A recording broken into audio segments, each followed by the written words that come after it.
오늘은 구원에 이르는 신앙이라는 제목으로 우리 웨스트민스터 14장의 내용을 함께 살펴보도록 하겠습니다. 저희들이 이제 성화의 부분을 배웠지 않습니까? 그래서 우리가 성화의 길을 가는 그 부분에서의 문제를 이제 웨스트민스터 신앙고백서는 다루고 있는데요. 우리가 점점 거룩하여져 간다라고 하는 것은 달리 말하자면은 조금 더 구별되어 간다라는 것을 뜻하고, 어떤 면에서의 구분인가를 생각해 볼 때 그러면은 이제 어디에나 추구하는 구별점이 있거든요. 어떤 영역이나 이제 모델들은 더욱더 멋져지는, 패션적으로 멋져지는 구분점을 가지고 있고, 그리고 교수나 어떤 학자 집단은 지적으로 더욱더 발전하는 점에서 이제 구별되어지는 그런 어떤 영역이나 구별점을 가지고 있는데, 우리 그리스도인이 거룩의 구별점으로 무엇을 그러면은 기준으로 삼을 수 있냐면은 바로 점점 하나님께로 나아가고 하나님에게 전적으로 자기를 의존할 수 있는 상태가 바로 거룩의 구별점이라고 할 수 있을 겁니다. 그러니까 원래 우리가 성화를 통해서 거룩해진다라고 했을 때 많은 부분은 이제 우리의 거룩의 향상을 나타내는 거기 때문에 마치 내 안에서 자기의가 커져 나가고, 그리고 내가 더 위대한 믿음의 사람이 되어가는 듯한 그런 초점이 우리 교리의 초점일 거라고 오해하기가 쉽습니다. 그러나 저희들이 배웠던 바대로 그것은 우리 교리의 초점이 아니고, 오히려 우리 안에서의 위대함은 무엇이냐면은 바울 사도가 그러했던 것처럼 우리의 약함을 들어 쓰시고 하나님께서 일하시고 계신 우리의 오히려 연약한 부분이 우리가 자랑하는 부분이요. 왜냐하면 그곳에서 하나님이 드러나셨으니까요. 그리고 하나님께로 내가 이 약함마저도 모두 의지하고 맡기고 하나님이 이 영역을 다루시도록, 부끄러운 영역일 수도 있고요. 도저히 혼자 힘으로써 극복할 수 없는 그런 영역일 수 있습니다.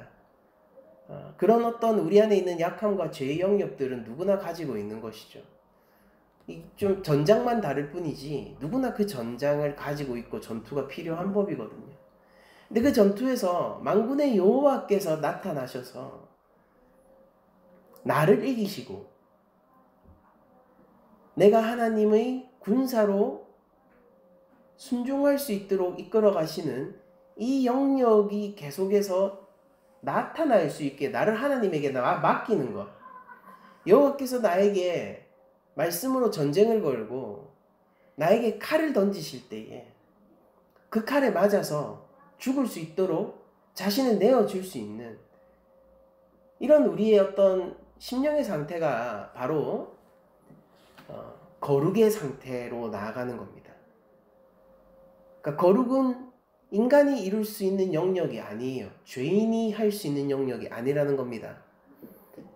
도리어 그 자리에서 죄인이 죽고 예수 그리스도의 의가 나타나야지만 이 죄악된 영역이 거룩의 영역으로 넘어갈 수 있는 것입니다. 우리가 성화를 통해 가지고 우리 삶 속에서 계속해서 만들어져 나가는 거룩이라는 것은 구별되는 점에서, 어떤 점에서 구별되느냐면은 내 삶에 나의 구주가 점점 더 커지고 구주의 주권이 더욱더 드러나고 내가 아니라 하나님을 향해서 나아가는 예수님에게로 커져가는 바로 그 지점들이 우리의 구별된 지점이다라고 할 수 있는 거죠. 마찬가지로 구원에 이르는 신앙을 저희들이 이번 주에 다루게 되는데 이것도 역시 같습니다. 가장 중요한 것은 무엇이냐면은 우리가 구주께로 나아가는 것이 구원에 이르는 신앙이라는 겁니다. 여러분, 하나님의 뜻이 우리 가운데로 내려오게 되고 하나님의 뜻이 우리 낮은 자리 교회 그리고 우리 각 개인의 삶 가운데서 관철되게 되어질 때에 그 하나님의 뜻 안에 무엇이 당연히 포함되어 있겠어요? 하나님의 뜻 안에는 우리가 진짜로 거룩해지고요. 실질적으로 거룩해지고 내가 더 하나님 앞에서 나은 사람이 되고 내가 정말로 하나님이 기뻐하시는 판단과 선택을 하고 나의 믿음이 성숙되어져 가고 이런 하나님의 뜻이 당연히 우리한테 있는 거 아닙니까?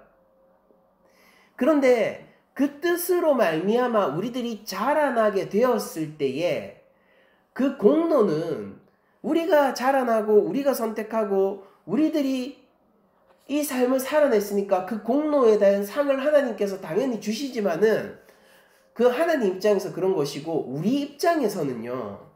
우리 인간의 입장에서 그 공로는 사실 우리의 공로라고 얘기하기가 힘들어요.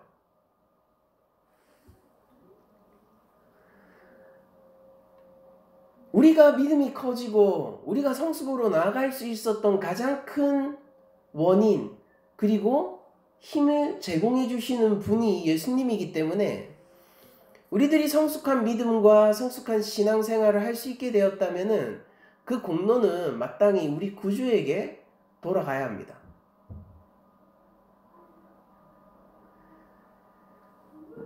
그러니까 우리는 그 자리에 있죠.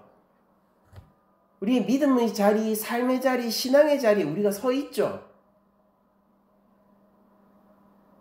그러나 거기에서 거룩을 이뤄내시도록 모든 환경을 조성해 주시고 믿음을 시작하게 하시고 믿음을 자라나게 하시고 믿음을 완성시키시는 분은 우리 중보자 예수 그리스도 한 분밖에 없다라는 거예요. 그러니까 그 모든 공로와 찬양과 감사는 우리 주님께 바쳐야 되는 것이죠. 이게 옳은 일이기 때문에 그렇게 하는 겁니다.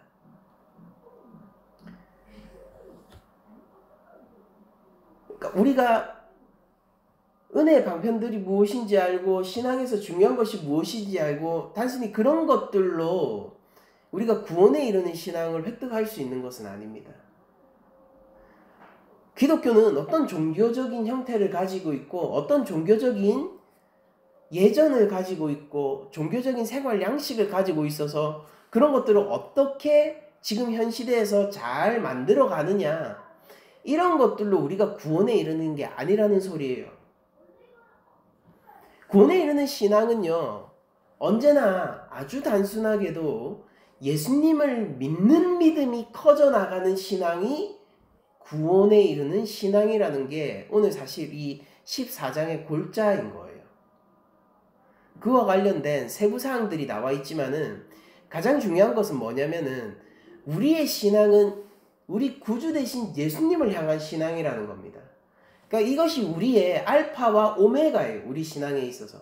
그러니까 그게 우리의 출발점이면서 그게 예수님을 믿는 예수님을 따르는 신앙이 아니잖아요. 그러면 그거는 기독교인으로서 출발을 한 게 아니에요. 그러면서 동시에 예수님을 믿고 의지하고 그분에게 나의 전부를 맡길 수 있는 그분을 기뻐하고 그분만을 의지할 수 있는 믿음으로 나아가는 게 우리의 오메가입니다. 그러니까 거기 가면은 우리가 진짜 하나님이 보시기에 기쁘고 완성된 믿음을 가지고 있다라고 우리를 평가하시는 겁니다. 그 싸움이 어떤 싸움이냐면은 그러므로 예수님을 향해서 자라나는가 마는가의 싸움이 우리의 신앙의 싸움이라는 거예요. 그걸 위해서 필요한 것들이 있는 거예요. 여러분 우리가 찬양을 한다고 해서 그게 우리를 자라나게 하는 게 아닙니다. 주님을 찬양하는 게 우리를 자라나게 하는 거예요. 주님에게로 자라가기 위해서 찬양이 필요한 것이죠. 주님에게로 자라가기 위해서 기도가 필요한 것이고 주님에게로 자라가기 위해서 우리에게 말씀이 주어져 있는 것입니다.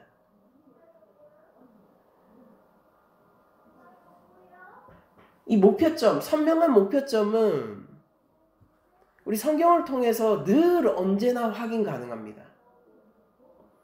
특히 신약 가운데서는 헷갈릴 수 없을 정도로 명백하게 우리의 목표점이 무엇인지, 우리가 하나님으로부터 나온 자들이잖아요.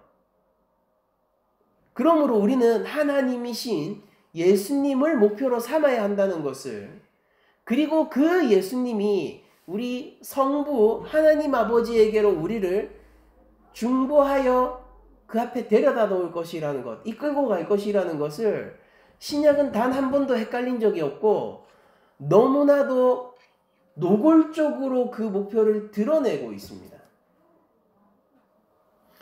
그래서 여러분들 서신서를 보면은 많은 성화와 관련된 명령들이 나와 있지 않습니까? 그런데 그런 것들이요, 구원을 담보하는 것으로 적혀 있지 않아요. 우리들이 가지고 있는 신약의 많은 명령도 지금 딱 생각해봐도 하나님 사랑, 이웃 사랑부터 시작해서 산상승부터 시작해서 우리가 뭐 성령의 열매, 뭐 쉬지 말고 기도하러, 범사에 감사하라, 이런 것들 쉽게 떠올릴 수 있는 신약의 큰 계명들이 우리 마음속에 벌써 심겨져 있지 않습니까? 근데 여러분들 가만히 곰곰이 생각해 보면요, 그런 것들이 구원을 보장해 준다라고 기록되어 있는 부분이 한 군데도 없어요. 오히려 신약의 뉘앙스는 뭐냐면요, 그런 것들을 통해서 자라가라는 거예요. 그렇게 너희들이 신약의 명령을 지키고 이행함으로 증명하라는 거예요. 무엇을? 너희에게 이미 구원이 있음을 증명하라는 겁니다. 네가 이미 예수님을 믿고 그분을 유산으로 가지고 있는 자라는 것, 하나님 나라를 네가 이미 소유하고 있는 자라는 것을 그런 명령들을 통해 증명하라는 거예요. 그러면 구원은 무엇을 통해서 오는 것이냐면은 명백히 믿음을 통해서 오는 것이고, 이 믿음이라는 것은 우리가 믿는 것이지만은 그러나 그 이전에 하나님의 선물이라는 것입니다. 그리고 믿음의 구성하고 있는 내용은요, 결국 궁극적으로 단 한마디로 그 믿음의 내용을 서술하라고 하면은 예수님을 믿는 거예요. 내가 잘 될 거라고 믿는 게 아니에요. 예수님이 나를 구원하실 것을 믿는 겁니다. 주님이 나의 구원자라는 것을 믿는 믿음을 뜻하는 거예요. 물론 이 한마디는 아주 깊은 깊이를 가지고 있어서 우리가 영혼 가운데서도 묵상할 만한 재료가 되는 것이지만은, 근데 이게 복잡하진 않습니다. 예수님을 믿는 거예요. 결국. 이게 우리에게 구원을 가져다 줍니다. 그래서 우리가 예수님을 믿는 이 인생의 길을 어떻게 걸어가야 되는가? 이 신앙은 어떤 식으로 자라나는가? 그게 바로 구원에 이르는 신앙에서 다루고 있는 내용이라고 볼 수가 있죠. 먼저 우리가 1항을 보게 되면은 믿음의 은사로 말미암아라고 하는 것은 믿음이 하나님의 선물이라는 것을 얘기하는 거예요. 은사라는 것은 선물을 뜻합니다. 믿음의 은사로 말미암아 피택자들은, 택함을 받은 백성은 믿게 되고 그들의 영혼이 구원을 받을 수 있게 되는데, 자, 믿음이 누구한테 오는 거예요? 택함 받은 백성에게 오게 되고 그 믿음으로 말미암아 그들의 영혼이 구원을 받게 된다라고 얘기를 하고 있습니다. 그 믿음의 은사는, 그럼 그 믿음은, 믿음의 선물은 그들이 심령 안에서 역사하시는 그리스도의 영의 역사이며 여기서 성령이라고 얘기하지 않고 그리스도의 영이라고 얘기한 것은 의미가 있는 단어의 선택입니다. 그들이 심령 안에서 역사하시는 성령, 곧 그리스도의 영의 역사이며 통상적으로 말씀의 증거에 의해서 역사한다라고 되어 있습니다. 그러니까 우리가 믿음이라는 것이 어떻게 처음 생기냐면은 성령님, 그리스도가 내 안에서 새겨지고 그리스도께서 내 안에서 형성되어 가고 그리스도를 목표로 하도록 도우시는 그리스도의 영, 성령님, 그러니까 예수님이 우리 안에 새겨지는 것으로 믿음이라는 건 시작되는데, 그 믿음은 통상적으로, 그러니까 일반적으로 거의 대부분의 경우, 아주 특수한 경우를 빼면은 무엇으로요? 하나님의 말씀의 증거에 의해서 역사하는 거예요. 이게 누구 뜻이냐면은 성령님의 뜻이에요. 그러니까 우리 믿음은 어떻게 시작되냐면은 여러분들 친구가 교회를 데려가서 시작되는 게 아닙니다. 궁극적으로 믿음이라는 것은 무엇을 통해서 시작되냐면은 하나님의 말씀에 의해서 시작되는 거예요. 친구가 교회 데려온 거는요, 준비 과정에 속하는 거예요. 준비 과정. 믿음은 무엇으로 하나님이 시작하도록 통상적으로 결정을 해 놓으셨냐면은 일반적으로, 거의 대부분의 경우에 그렇게 해 놓으셨냐면 이걸 벗어나는 경우가 극히 드물어요. 극히 드물어요. 아주 특별한 상황이 아니면은 어떻게? 하나님의 말씀을 통해서 성령님이 역사하시는 겁니다. 그게 믿음이 시작된다는 의미이고, 그렇게 우리 신앙은 스타트하는 겁니다. 이 믿음이 우리를 구원에 이르게 하는 거예요. 신념이 아닙니다, 이것은. 내가 그냥 단순히 내가 이렇게 선택해야지 라고 믿어줘야지 뭐 이런 것과는 좀 다른 거예요. 말씀이 밀고 나의 심령을 장악하고 성령님이 말씀을 가지고 내 삶을 밀고 들어오는 그 불가항력적인 은혜, 저항할 수 없는 은혜, 하나님이 내 삶을 내 의도와 상관없이 장악해가는 그 은혜, 그 은혜로 시작되는 그 믿음이 우리 믿음의 첫 출발점이라는 거예요. 여러분들, 사실 저는요, 교회 안에 많은 사람들이 내가 진짜 믿음이 있는가 없는가를 헷갈려 한다는 거를 알고 있습니다. 그걸로 상담도 많이 받았었기 때문에. 요새는 상담 안 오더라고요. 근데 과거에는 그 상담이 뭐 매주 있었어요. 저는 아시는 분은 아시잖아요. 매주 있었어요. 매주 상담 토요일마다 맨날 여기 한 명 아니면 두 명, 세 명 항상 있었어요. 그래서 항상 그거 얘기해주고 하고 이렇게 하고 있었는데, 여러분들, 그런 많은 헷갈리는 사람들 있잖아요. 근데 그 사람들이요, 정말로 믿음 가운데로 나아가게 되잖아요. 그러면은 이게 믿음이구나, 헷갈릴 일이 없는 겁니다. 왜냐면 이게 너무 명확하거든요. 여러분, 저도요, 저도 그 하나님을 믿는 믿음, 예수님을 믿는 믿음 이외에도 통상적으로 우리들이 얘기할 만한 일반적인 수준에서의, 일반 은총 수준에서의 믿음이라는 것이 많죠. 그러니까 저도 나름의 신념을 가지고 있고 이것이 옳을 것이다라는 믿음 같은 것들을 가지고 있어요. 내가 형성하기도 하고 사회적으로 영향을 받기도 하고 또 생각이 고쳐지면서 제가 믿고 신뢰하는 것들이 모든 영역에서 어느 정도 생겨나고 있단 말이에요. 그리고 제 앞에 계신 분들은 뭐 10대, 20대조차도 아니잖아요. 그러니까 믿음이라는 것이 오히려 확립되어 있는 세대이시지 않습니까? 그래서 옛날에는 이런 사람들은 고칠 수도 없다, 일단 성인이 되고 나면 고칠 수도 없다라고 얘기할 만큼 믿음의 영역이 형성되어 있는 사람들이잖아요. 근데 아무리 그렇다 하더라도요, 예수님을 믿는 믿음이 내 안에서 생길 때는요, 의심되지 않아요. 왜냐면 이건 그런 믿음과 너무나도 다르거든요.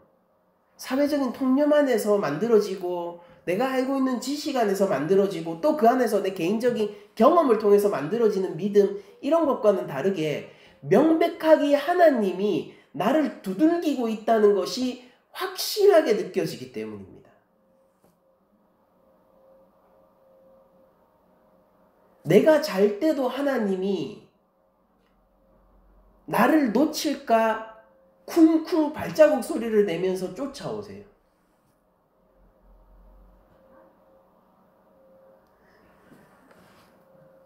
내가 교회에서 예배를 드리고 있어도 하나님은 내 자녀를 놓칠까 품 안에 품고 이 밖으로 나가지 못하도록 꼭 붙들고 놓지 않고 계십니다. 그 손길들을 우리들이 느끼게 되잖아요. 그러니까 믿음이 헷갈리는 게 아니에요. 믿음의 상태로 못 들어온 거예요. 믿음이 시작되잖아요. 달라요. 다릅니다. 구별을 왜 못해요? 할 수 있어요. 하나님이 내 삶에 개입하고 있다는 게 왜 안 느껴진다고 생각하세요? 하나님이 그렇게 티를 내시는데. 왜 옛말에 재채기와 사랑은 못 숨긴다 이렇게 얘기하지 않습니까? 못 숨기는 게 또 하나 있어요. 그게 바로 하나님의 은혜입니다. 하나님의 은혜가 내 삶에 밀고 들어오고 불가항력적인 은혜가 내 심령을 나의 의도와 상관없이 깨워 나갈 때는요. 그건 숨길 수가 없어요. 그렇게 믿음이 시작되는 거예요. 성령님이 하나님의 말씀으로 내 영혼을 두드려 깨우면서 믿음은 시작되는 겁니다. 그리고 이 믿음이 구원에 이르게 한다라는 거예요. 이 믿음이. 그래, 오늘부터 예수님 믿어봐야지. 옛날에 그 파스칼의 내기가 있죠. 파스칼의 내기. 그게 뭐냐면은 네가 만약에 불신론자, 하나님을 안 믿으면은 어차피 지옥에 가지만은, 그러니까 하나님을 안 믿는 경우, 하나님 안 믿는 사람이 있어요. 근데 그 사람한테 두 가지 경우의 수가 있어요. 첫 번째는 하나님이 실존할 경우, 두 번째 하나님은 없을 경우.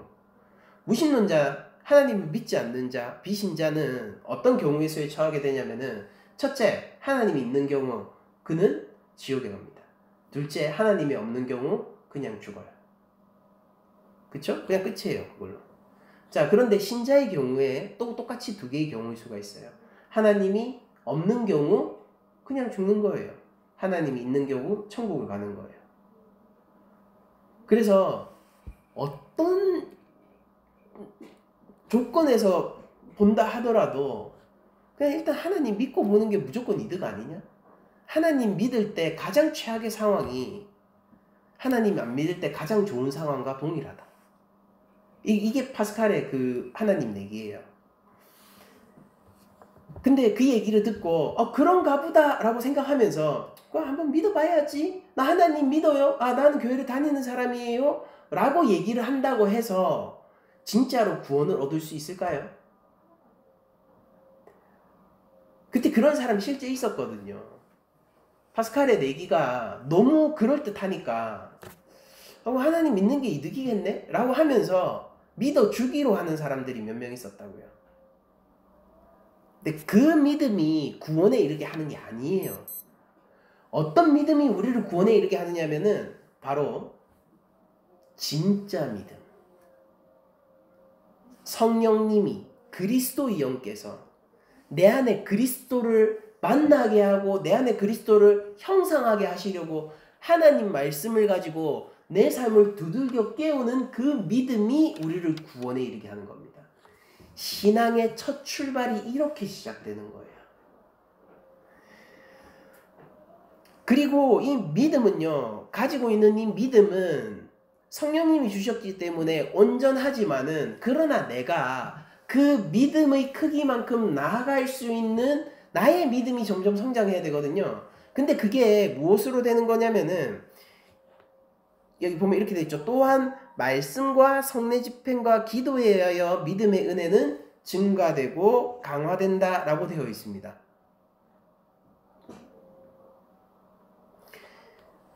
믿음의 은혜가 증가되고 강화된다라는 건 무엇을 의미하고 있냐면은 성령님이 결정하신 방식이라는 거예요. 은혜잖아요. 은혜.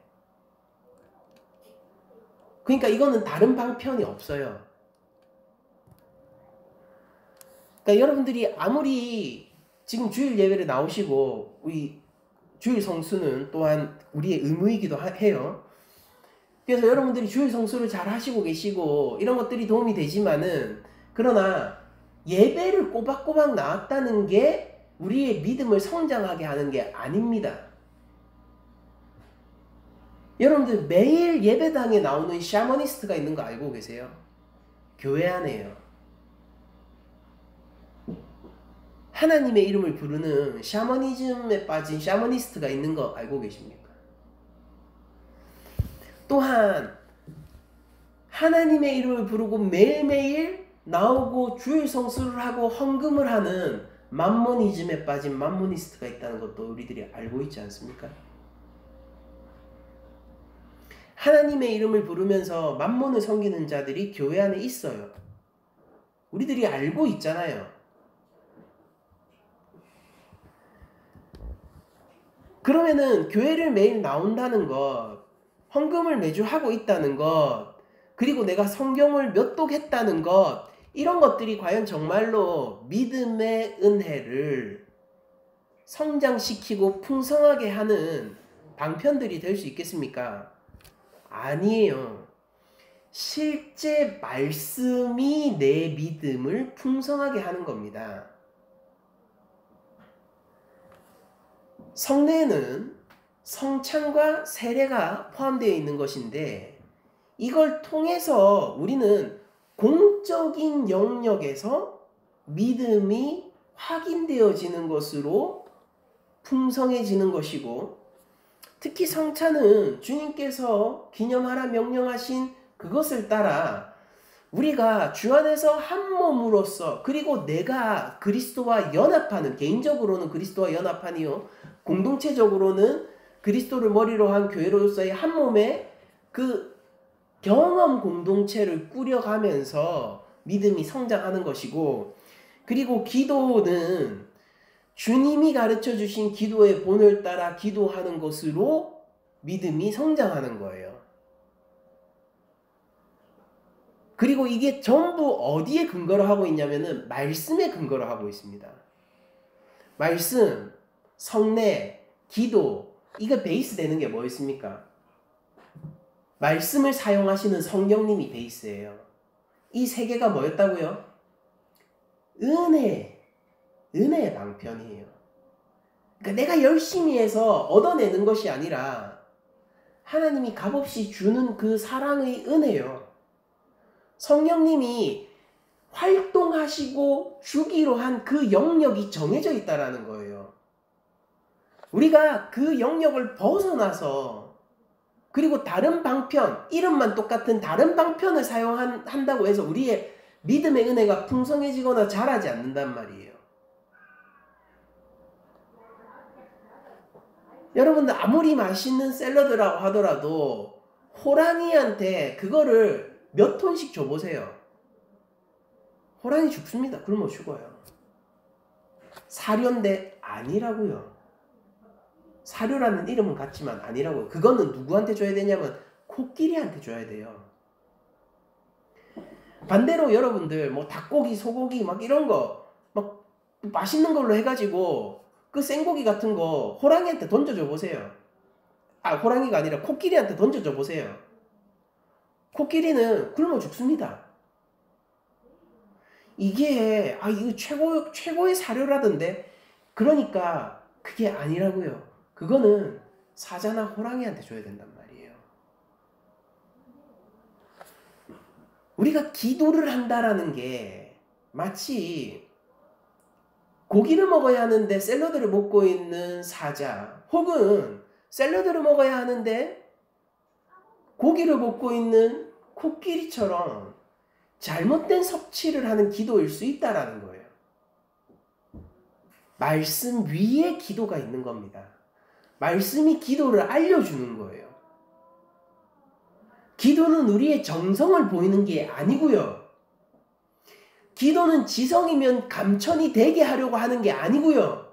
기도는 무엇 때문에 하는 거냐면은 하나님의 뜻을 알아 내가 하나님 말씀에 순종하기 위해서 하는 게 기도라는 거예요.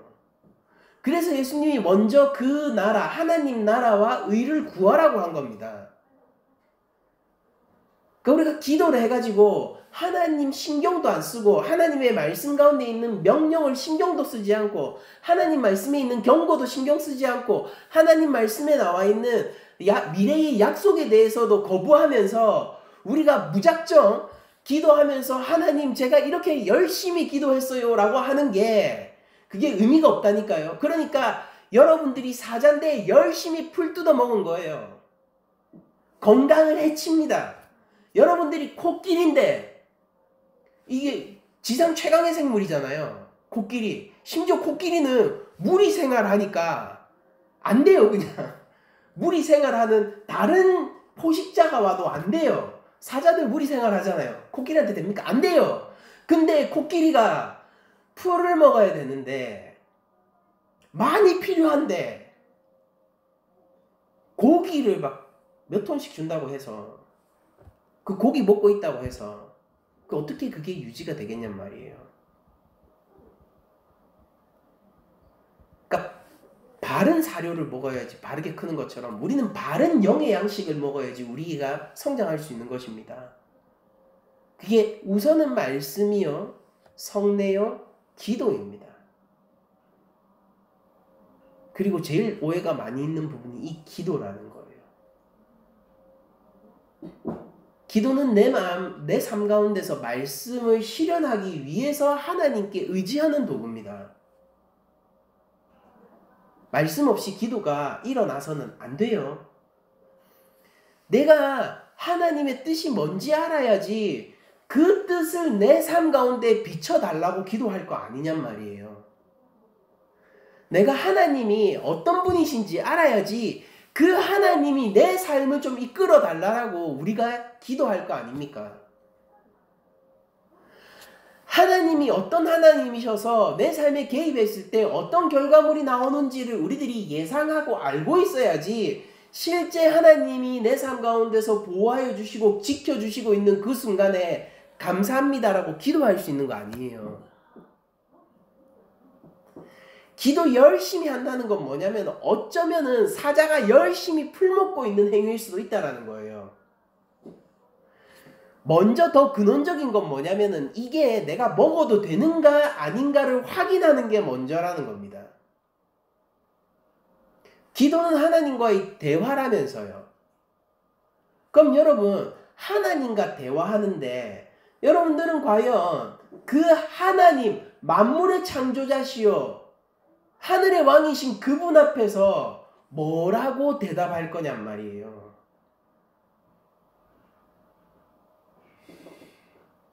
내 뜻과 내 계획을 내가 역사 가운데 이렇게 실현해놨고 너를 네 삶 가운데서도 나의 이 구원의 경륜을 실현시키기를 원한다. 나의 자녀 되는 것을 내가 간절히 요구하고 있고 그것을 네 삶 가운데 실현시키기를 원한다라는 이 하나님 만물의 창조자 앞에서 우리가 대화를 한다면 뭐라고 화답을 할 거냔 말이에요. 아니 그 이전에 뻔뻔하게 그 앞에서 내 요구를 먼저 얘기할 수 있느냐 말이에요. 가능합니까? 저는 그게 불가능하다고 생각해요. 여러분들 죄인이 왕 앞에서 조선시대 생각해 보십시오. 죄인이 임금 앞에서 먼저 자기 요구를 하는 죄인이 있을 것 같습니까? 현장 검거된 죄인이 있다고 생각합시다. 삼족을 멸해야 돼요. 반란죄를 저질러서 잡혀왔어요. 근데 거기서 임금님 힘이 있죠? 나에게 그러니까 좌의정도 주시고 영인정도 주시고 땅도 좀 주시고 그리고 저도 좀 세금 떼서 주세요. 이렇게 요구하는 사람이 어디 있냔 말이에요. 그 반역죄로 걸린 죄인이. 그게 가능합니까? 상황 자체가 아니에요. 뭘 구하는 겁니까? 죄인은 용서를 구하는 거예요. 용서해 줄 테니까 이래 이래 해라 라고 하면은 그걸 수용하는 게 죄인 아닙니까?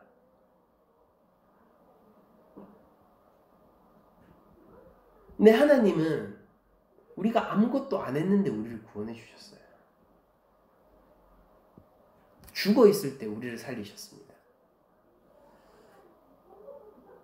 요구하면 다 들어줘야 되는데 그런 정도가 아니라 그걸 들어줄 능력도 없는 우리들을 그냥 구원해 주셨어요. 그리고 우리한테 하나님의 뜻과 계획을 펼쳐 놓으시죠. 그 상태에서 우리가 대화하는 게 기도 아닙니까? 진짜로 하나님하고 대화를 해보자고요.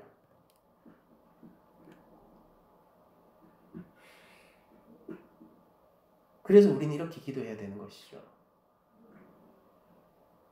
내가 하나님을 온전히 의지하기 원합니다. 힘과 용기를 주세요. 내가 나의 구주 대신 예수님을 따라가기 원합니다. 그러나 잘 안 되고 너무나도 힘들어요, 하나님. 유혹이 많고 이 연약하고 어두운 심령이 자꾸 다른 길을 선택하려 합니다. 하나님 저 좀 꺾어주세요. 저 좀 살려주세요.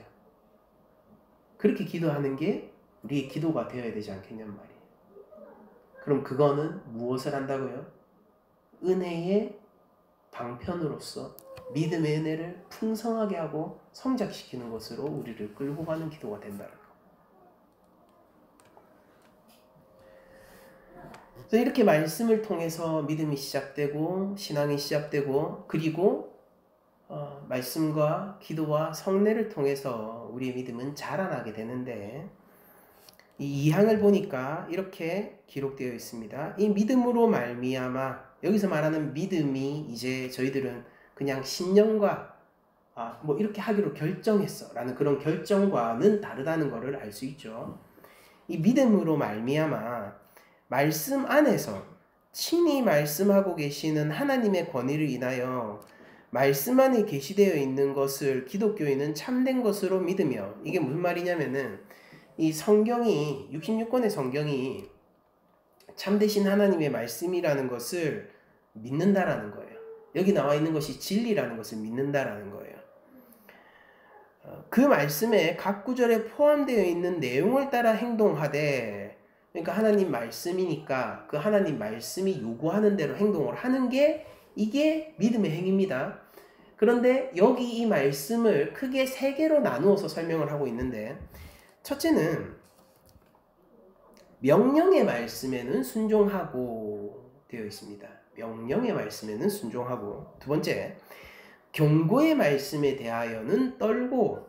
세 번째, 금세와 내세에 대한 하나님의 약속의 말씀은 기꺼이 받아들인다라고 되어 있습니다. 이게 바로 우리가 믿는다라는 행위가 하나님 말씀 위에서 하나님 말씀 순종하고 하나님이 경고에는 두려워 떨며 하나님이 약속하신 그 약속들은 받아들이는 것으로 살아가는 게 우리가 믿어간다라는 행위라는 것을 규정하고 있는 거예요.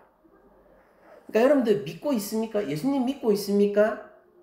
여러분들 신앙생활 하고 있습니까? 라는 거는 우리 교단에서는 뭐라고 정의를 하고 있는 거냐면은 하나님 말씀에 순종하고 있습니까?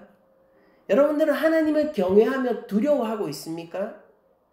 여러분들은 금세와 내세의 소망을 품고 살아가고 있습니까? 그러니까 이거를 얘기하는 게 믿음 생활 하시고 계세요라는 거예요. 종교 생활과 다른 거예요. 그래서 여러분들 이렇게 살기 위해서 여러분들이 저녁에 시간을 내야 되면은 저녁에 시간을 내세요. 이렇게 살기 위해서 여러분들이 새벽에 시간을 내야 되시면은 새벽에 시간을 내십시오. 이렇게 살기 위해서 24시간 하나님 말씀 앞에 나아가기로 결정하셨으면은 그렇게 하세요.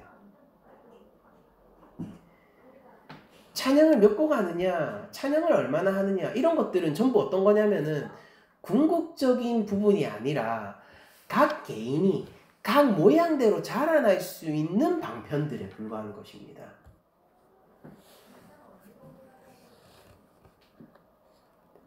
그러나 이 양은 여기서 끝나지 않죠. 그렇게 우리가 하나님 말씀 안에서 이것을 참으로 성경을 하나님 말씀으로 하나님의 계시로 온전히 인정하고 순종하는 것으로 우리들이 계속해서 행위를 할 수 있다라고 하는데 여기서 그치지 않고 그러나 구원에 이르는 신앙의 주요한 행위는 은혜 언약에 근거하여 라고 되어 있습니다. 우리 언약 배웠었죠. 우리가 하는 모든 행위는 무엇이다? 우리들이 선택하고 또 교회 나와서 기도하고 말씀 듣고 또 개인적으로 경건 생활하고 이 모든 것들은 뭐다? 은혜 언약에 근거한다. 그러니까 우리 이전에 뭐가 있는 거예요? 그리스도의 십자가가 있는 거예요. 믿음은 하나님의 은사입니다. 하나님이 주신 선물이에요. 믿음은 은사예요. 뭘 뜻하는 거냐면은 예수 그리스도의 은혜로 인해서 예수 그리스도의 십자가 대속과 하나님 아버지의 오래 참으심의 그 사랑으로 인해서 우리들은 믿음이 시작되고 신앙이 시작된 거거든요. 그리고 그 과정에서도 그것이 있기 때문에 그 과정을 갈 수 있는 거거든요. 그러니까 이걸 얘기하는 거예요. 뭘 얘기하는 거냐면 한마디로 너희들이 다 해야 되는데 예수 믿는 사람들이 있잖아. 그럼 너희들이 다 해야 돼. 너희들에게 책임이 있어. 말씀을 따라서 살아. 그런데 그 삶 전체가 예수 그리스도의 십자가 보혈 위에서 성립하는 삶이라는 거야. 이걸 얘기하는 거예요. 그래서 은혜 언약에 근거하여 칭의와 성화와 영생을 위해서 의롭다함을 받고 그리고 거룩해져 가고 그리고 영원한 생명을 위하여 그리스도만을 받아들이고 영접하고 의존하는 것들이다라고 얘기를 하는 거예요. 그래서 우리는 예수님 위에서 우리의 행위들을 쌓아가면서 이 행위를 통해서 도달하려고 하는 목표가 뭐냐면은 우리들이 하는 행동들이 결국 뭔가를 낳아야 될 거 아니에요. 우리들이 선택하고 우리가 순종하고 우리들이 두려워하고 약속들을 받아들이고 이걸 통해서 만들어가는 우리 각자의 다른 모양의 삶이 어쨌든 간에 열매를 맺고 어떤 결과가 있으니까 우리가 이렇게 살아갈 거 아닙니까? 근데 그 결과가 뭐냐면은 대단해진 나가 아니라 이제 내가 죽고 그리스도만으로서 사는 내가 그 결과물이라는 겁니다. 우리는 예수 그리스도에게로 자라나가는 신앙생활을 하는 거예요. 그리스도에게로 자라나가는 것이 우리의 신앙생활이라는 것입니다.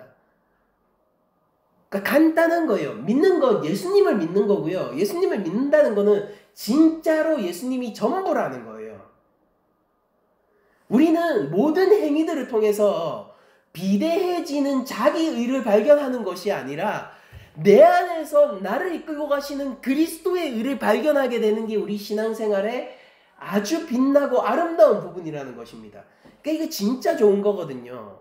진짜 좋은 거거든요. 여러분들 똑같은 몸무게라고 하더라도요. 기름지고 살찌고 뒤뚱뒤뚱 하는 사람의 몸과 근육으로 꽉 차있고 건강한 사람의 몸이 어떻게 비교가 되겠어요? 킬로그램만 같은 거예요. 킬로그램만. 똑같이 100kg인데 그걸 딱 그 사람들을 보면은 그냥 비계덩어리. 야 이거 곧 당뇨 와서 죽을 것 같은데? 이런 몸이 있을 수도 있고. 그런데 제가 키가 163입니다. 제가 한 100kg 되면 어떻게 될까요? 진짜 야 목사님 진짜 죽을 것 같은데요. 좀 조심하셔야 되는 거 아닙니까? 이렇게 누구나 얘기를 하겠죠. 근데 똑같이 100kg이라고 하더라도 이 몸의 컨디션이 다른 사람이 있죠. 근육으로 꽉 차 있고 날렵하고 건강하고 그런 사람이 있을 수 있어요. 그러면은 우리가 똑같은 행위를 한다고 하더라도 같은 킬로그램의 행위를 한다고 하더라도요. 내 안에 비계를 잔뜩 끼게 만드는 행위를 해나갈 수도 있고요. 우리 심령을 망치는 행위를 해나가는 자기의로 가득한 바리새인이 되어갈 수도 있고 우리가 하나님 말씀을 믿고 순종하는 것으로 바리새인도 하나님 말씀 율법을 따랐습니다. 근데 하나님 말씀을 믿고 순종하고 그 안에 내 삶을 설계해 나가는 것으로 예수님이 내 안에서 꽉 차는 삶을 살아나가는 사람도 있는 거예요. 그럼 구원에 이르는 신앙은 둘 중에 무엇일까요? 당연히 후자입니다. 우리는 이 신앙을 통해서, 이 믿음을 통해서, 우리의 행위들을 통해서 더욱더 예수님에게로 자라나가야 하는 것입니다. 마지막 사망이 이렇게 얘기가 되어 있습니다. 이 믿음에는 정도의 차이가 있어서 약한 경우도 있고 강한 경우도 있으며 자주 그리고 여러 모양으로 공격을 당하여 약해질 수 있으나 결국 승리를 얻는다. 그리고 여러 모양으로 자라나서 그리스도를 통하여 온전한 확신에 이르게 되는데 이는 그리스도께서 우리 믿음의 창시자여 또한 온전케 하시는 분이시기 때문이다 라고 되어 있습니다. 그러니까 우리가 예수님을 믿는 믿음으로 신앙생활하는 것에 대해서 계속 얘기를 하고 있는데, 여러분들, 우리들은 이 믿음이 그리스도에게로 나아가는 믿음이고 그리스도 위에서 형성된 믿음이기 때문에 우리들은 흔들려도 예수님이 흔들리지 않으므로 우리 믿음은 반드시 승리한다가 이 사망의 내용입니다. 우리는 약할 때도 있고요. 믿음을 시작할 때는 누구나 약해요. 믿음을 시작할 때는 누구나 편견이 있고요. 믿음을 시작할 때는요, 여전히 교만해요, 여러분들. 하나님의 은혜에 감격하고 있는 그 순간, 그 사람을 감싸고 있는 교만과 탐욕이라는 것이 어떤 사람이나 있단 말이에요. 그러니까 저 같은 경우에는 그랬어요. 예수님을 믿고 나서 가장 좋고 즐겁고 기쁠 때, 우리가 흔히 예수님을 믿는 첫사랑 이렇게 불리는 그 시기, 그때에 저는 아주 교만하고 세상을 깔보고 스스로를 미워하고 자유를 누리면서도 아직까지 탐욕 가운데서 벗어나지 못하는 상황 가운데서 예수님을 믿기 시작했습니다. 그리고 계속 싸워나가는 영역이에요. 그게 제가 지금도 계속 싸워나가는 영역입니다. 성령께서 활발히 전투를 벌이는 영역이시기도 하세요. 매주 성령님은 저랑 전투를 벌이시거든요. 근데 그런 약함에서 우리는 모두 시작하지만은, 그러나 또 강한 믿음도 있는 거죠. 그래서 우리는 강한 믿음 가운데로 나아가는 것이고, 그 강한 믿음이라는 게 바로 예수님을 믿는 믿음이 강한 믿음이에요. 온전히 주님을 믿는 믿음이 더욱더 강한 믿음이 속해지겠죠. 근데 강함으로 나아갔다가 또 여러 가지 공격과 시험 가운데서 우리들이 떨어질 수도 있어요. 아주 현실적인 것들로 오죠. 아주 현실적인 방편들로 우리들을 넘어뜨리고 쓰러뜨리고 해요. 건강의 문제, 그러니까 경제적인 문제, 인간관계의 문제, 어떤 교회를 가면 목사님이 문제, 또 어디 가니까 그냥 우리 소그룹의 문제, 이런 것들 있잖아요. 그리고 아주 사소한 것부터 심각한 것까지 우리를 넘어뜨리려는 문제들이 너무 많아요. 그 가운데서 우리들은 쓰러지기도 하죠. 그러나 우리는 흔들리고 우리는 약하고 우리는 온전치 못하지만은